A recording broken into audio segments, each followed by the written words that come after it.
I am Raja from Chhapra in Bihar. हाँ तो पहुँच तो गई बा लइका लंदन। सरदार मसलदार है पटना के लिट्टी है छपरा के चोखा है। पर का करो बेचारा, इस ससुरा अंग्रेजी एकरा के उठा उठा के पटकता। Can you make it with less chili? Chili केगा चिली अब छिलाता। तू तो लागा था पूरा लंदन के नू, अब तो अंग्रेजी सिखाइए देबो। सिखा ना देते लोग के भाषा बिगाड़िए के जाए। आओ लेकिन बानर को गुलाटी मारल छोड़ले बा। इतना पगला दी हस दिमाग डिस्टर्ब हो गइल बा हमार। ना कहल जाला कि भाग में जब लिखल बा भोजपुरी तो कहाँ से बबुआ पैते लंदन के गोरी। लड़की देखे ना इतना सुंदर हो, लगत नेचर से एकदम छू छू नर हो।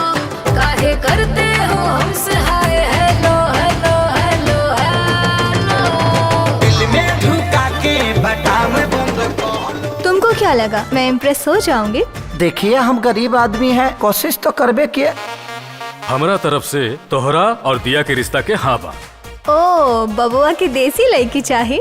जब बुझिए गइल बड़ू त खुद के पूछल जरूरी बा। झुलुआ जवानिया पा झुल जाई हो।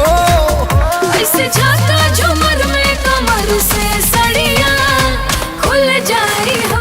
अब तो हर बाबूजी मान जाए बस। हम अपना बाबूजी के तो चुटकी बजा के मना ले जाता नीला।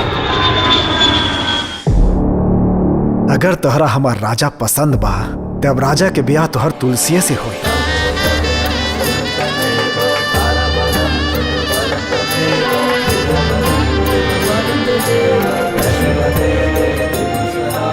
कुछ उलझन में बानी हमके कुछ टाइम चाहिए। हमरा से का गलती हो गई बा राजा, हम तो अभी ना मर जाए राजा। आज दिया के उदास चेहरा देख के दिल टूट गए है यार।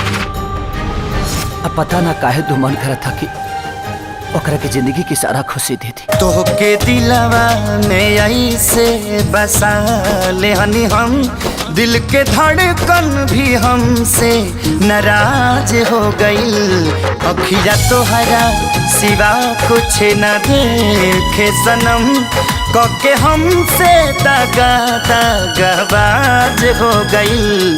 तोहके दिलवा में। अरे तू पाप करता रे पाप। ये 10 दिन में तो हमारी पूरी दुनिया बदल गई। हमें क्या पता इश्क होता क्या है। आप मिले और जिंदगी मोहब्बत हो गई। पूछत का है नहीं खा हमार मजबूरी हो।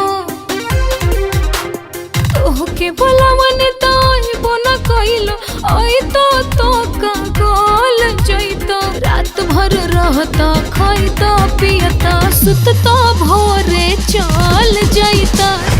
भगवान हमारे कैसन दूरा पर खड़ा के ले बड़े कि हमारा कुछ नहीं के बुझा की का करी।